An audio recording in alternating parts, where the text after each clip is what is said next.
تم نے خود ساختہ طریقے ایجاد کر لیے جن سے اللہ تعالیٰ بیزار ہے۔ اللہ تعالیٰ نے ارشاد فرمایا کہ یہ بت کچھ نہیں سوائے چند ناموں کے جو تم نے اور تمہارے باپ دادا نے رکھ لیے ہیں، ان کی اللہ تعالیٰ نے کوئی دلیل نازل نہیں کی، نہیں وہ پیچھے چلتے مگر وہم اور گمان کے، اور جو ان کے دل چاہتے ہیں۔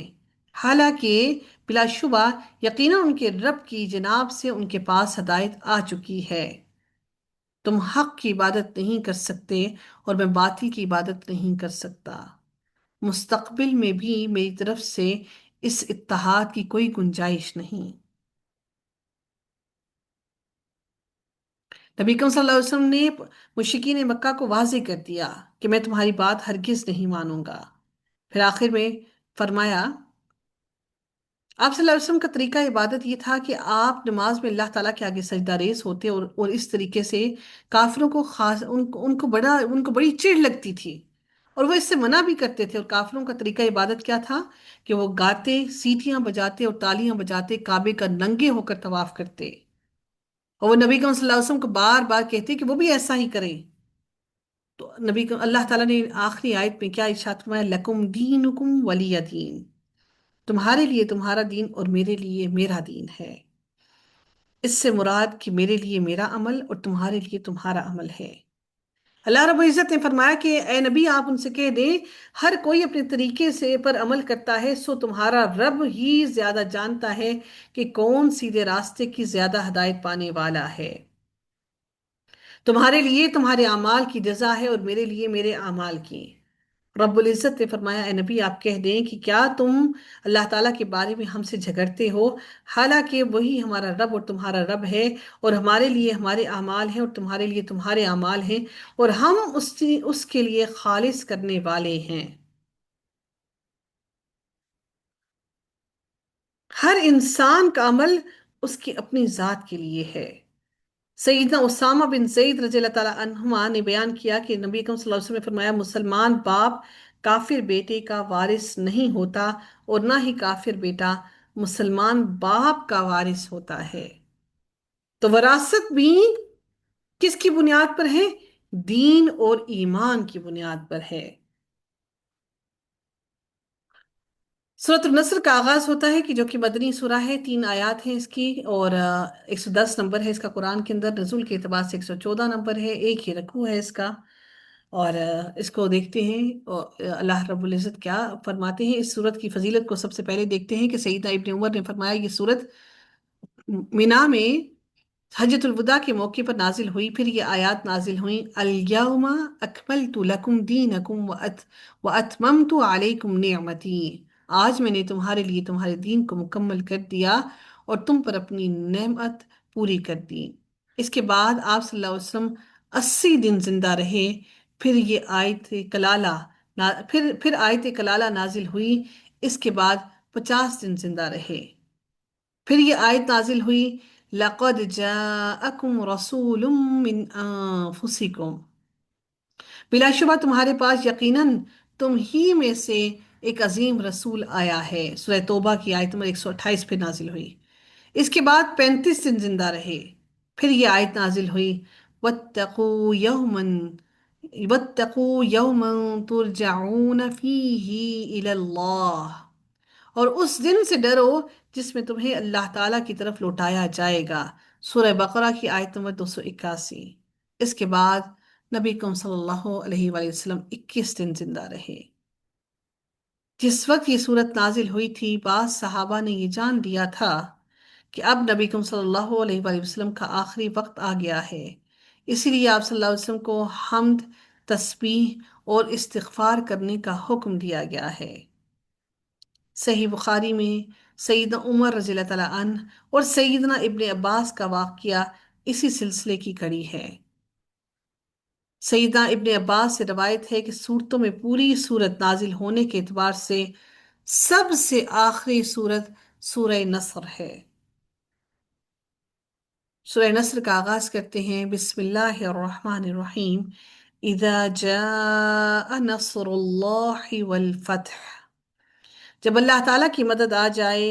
اللہ تعالیٰ کی طرف سے نبی کے لیے خوشخبری ہے کہ اللہ تعالیٰ کی طرف سے آپ کے لیے نصرت آئے گی اللہ تعالیٰ کی مدد کا مطلب مسلمانوں کی کافروں پر فتح ہے، اسلام کی کفر پر فتح ہے۔ والفتح، اور فتح سے مراد فتح مکہ ہے۔ فتح سے مراد کسی عام شہر کی نہیں بلکہ مکہ کی فتح ہے۔ بڑی فیصلہ کن چیز یہ تھی کہ مکہ معظمہ جو گویا زمین پر اللہ تعالیٰ کا دار السلطنت ہے فتح ہو جائے، اسی پر اکثر قبائل عرب کی نظریں لگی ہوئی تھیں۔ اس سے پہلے ایک ایک دو دو آدمی اسلام میں داخل ہوتے تھے۔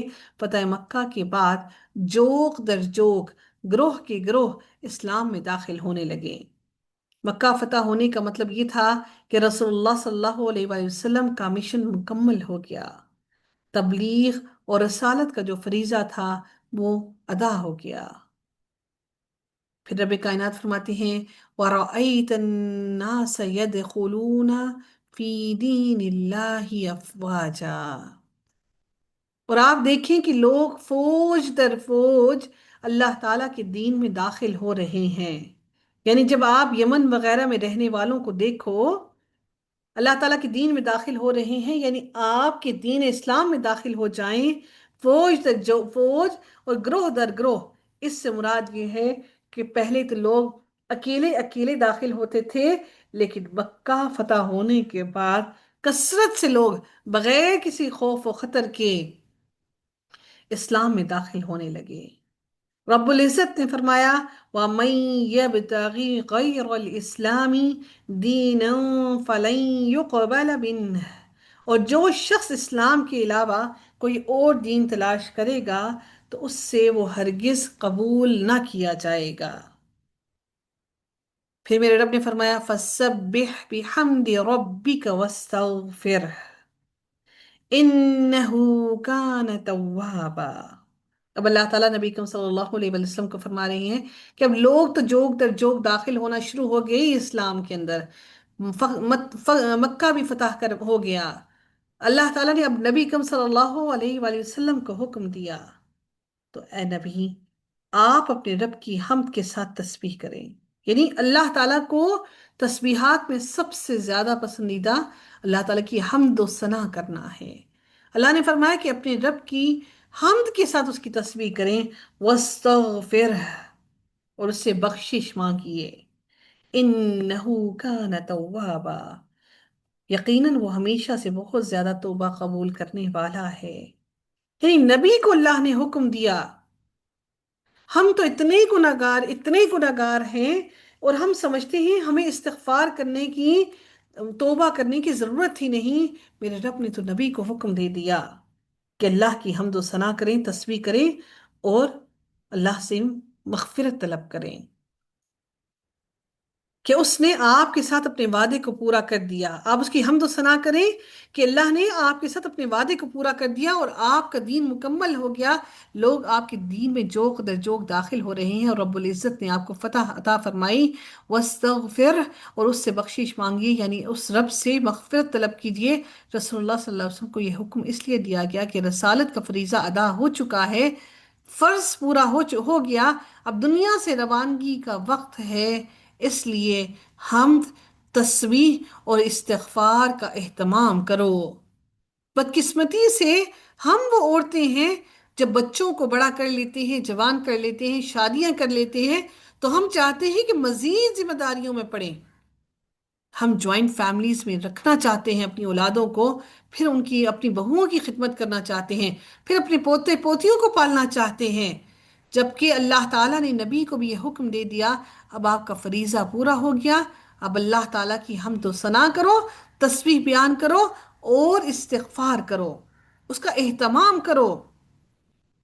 انہو کان توابا، یقیناً وہ ہمیشہ سے بہت زیادہ توبہ قبول کرنے والا ہے۔ اللہ تعالیٰ نے استغفار کا حکم دے کر اپنے تواب ہونے کا شعور دلایا، اور اگر وہ تواب نہ ہوتا تو توبہ کا حکم نہ دیتا۔ وہ تواب ہے، اس لیے اللہ نے کہا کہ تم توبہ کرو، میں تمہاری توبہ کو قبول کرنے والا ہوں۔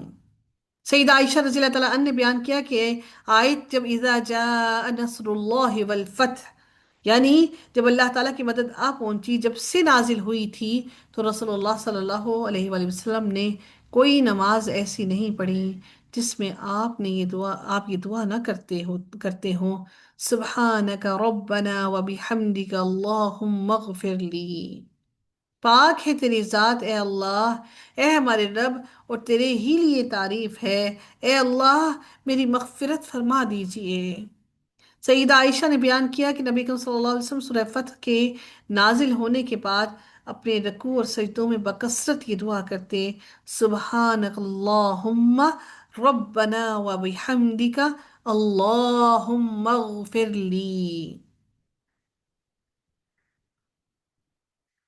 سیدنا ابن عباس نے کہا کہ سیدنا عمر رضی اللہ تعالیٰ عنہ نے بوڑھے بدری صحابہ سے اللہ تعالیٰ کے ارشاد، یعنی اذا جاء نصر اللہ والفتح، یعنی جب اللہ کی مدد اور فتح آ پہنچی کے متعلق پوچھا، تو انہوں نے جواب دیا کہ یہ اشارہ بہت سے شہروں اور ملکوں کی فتح ہونے کی طرف ہے۔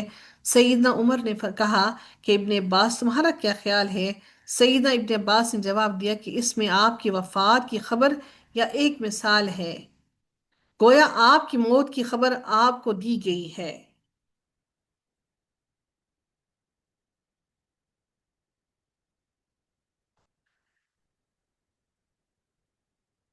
تو یہ وہ مدد ہے جو نبی اکرم صلی اللہ علیہ وآلہ وسلم کو اللہ تعالیٰ نے دی، اور اس کے بعد اللہ رب العزت نے نبی اکرم صلی اللہ علیہ وآلہ وسلم کو اپنی عبادت کرنے، زیادہ تسبیح کرنے اور استغفار زیادہ کرنے کا حکم دیا۔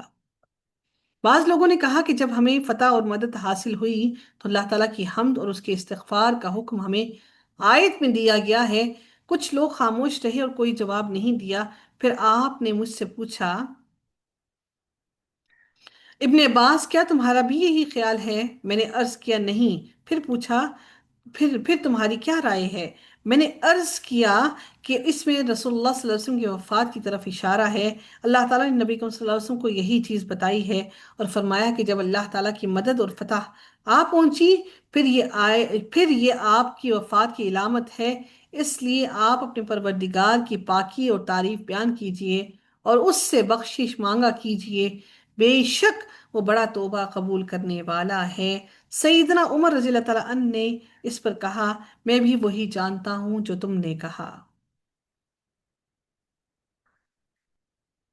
یعنی اللہ تعالیٰ نے اس آیت کے ذریعے، اس سورہ کے ذریعے نبی اکرم صلی اللہ علیہ وآلہ وسلم کو ان کے تمام فرائض مکمل ہونے کی خوشخبری عطا کر دی کہ ان کے تمام فرائض مکمل ہو گئے ہیں، اور اس کے بعد اللہ تعالیٰ نے ان کو ایک آخری حکم دیا کہ اب مزید اللہ تعالیٰ کی تسبیح کیجئے، اس کی حمد و ثنا کے ساتھ، اس کے شکر کے ساتھ اور اس استغفار کے ساتھ۔ اللہ تعالیٰ سے دعا ہے کہ اللہ تعالیٰ کی طرف پلٹنے سے قبل اللہ تعالیٰ ہم سب کو خالص توبہ کرنے کی توفیق عطا کر دے، اور اس توبہ کے بعد اللہ تعالیٰ ہم سے کوئی گناہ نہ سرزد نہ کروائے۔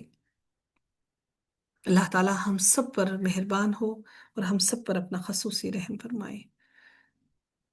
وآخر دعوانا الحمد للہ رب العالمین، صلی اللہ تعالی علی خیرہ خلقہ اجمعین، برحمتک یا ارحم الراحمین، سبحانک اللہم وبحمدک، نشہد ان لا الہ الا انت، نستغفرک ونتوب الیک۔ السلام علیکم ورحمۃ اللہ وبرکاتہ۔